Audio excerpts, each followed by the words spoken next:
कथारे अछि मानव सेवा ही माधव सेवा। आमे मनीष आमर मूलमंत्र हेउची अन्य जनक साहाय्य करिबा। एही साहाय्य द्वारा से व्यक्ति जनक संपूर्ण साहाय्य न पाइले भी आंशिक परिमाण रे साहाय्य पाई उपकृत हुअंती।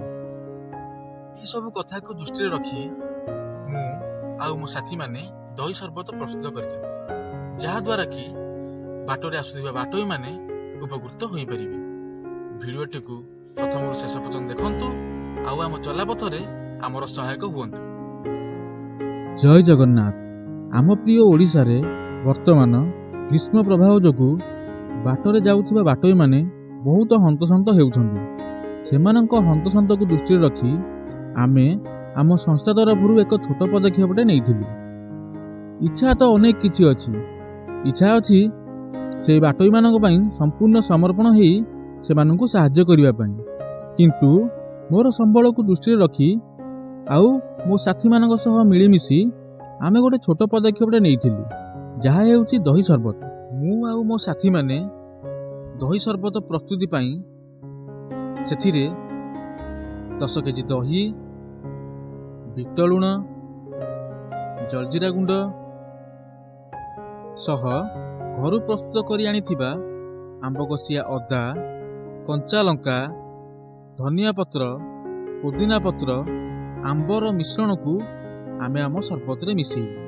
ता सहित आमे धनिया पत्र, लेंबु पत्र को छिंडेई से शरबत ऊपर पकेइलु।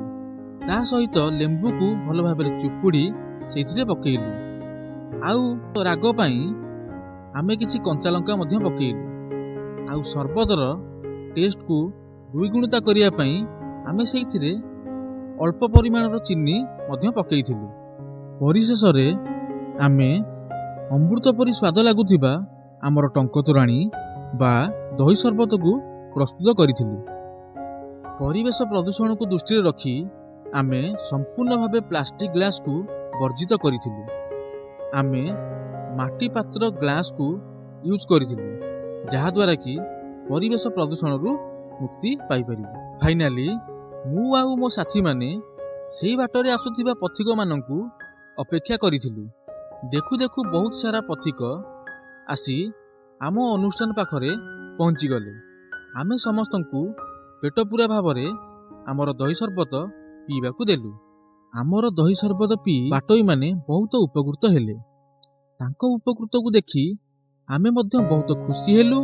आउ भविष्यत रे एई भली सब अनुष्ठान करिया पई बहुत प्रोत्साहन पाइलु।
ଆପଣମାନଙ୍କଠୁ ଆଶା ରଖୁଛି ଯେ ଆପଣମାନେ ମୋତେ ମତାମତ ଦିଅନ୍ତୁ, ଯେମିତିକି ଏଇଭଳି କାର୍ଯ୍ୟ ଆଉ କ'ଣ ସବୁ କରିହେବ।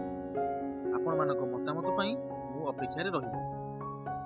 ପୁଣି ଦେଖାହବ ଆମ ଅନୁଷ୍ଠାନ ତରଫରୁ ନୂଆ ଏକ କାର୍ଯ୍ୟରେ। ସେ ପର୍ଯ୍ୟନ୍ତ ବିଦାୟ ଦିଅନ୍ତୁ ଆଉ ସମର୍ଥନ କରନ୍ତୁ। ରହିଲି। ନମସ୍କାର। ଜୟ ଜଗନ୍ନାଥ।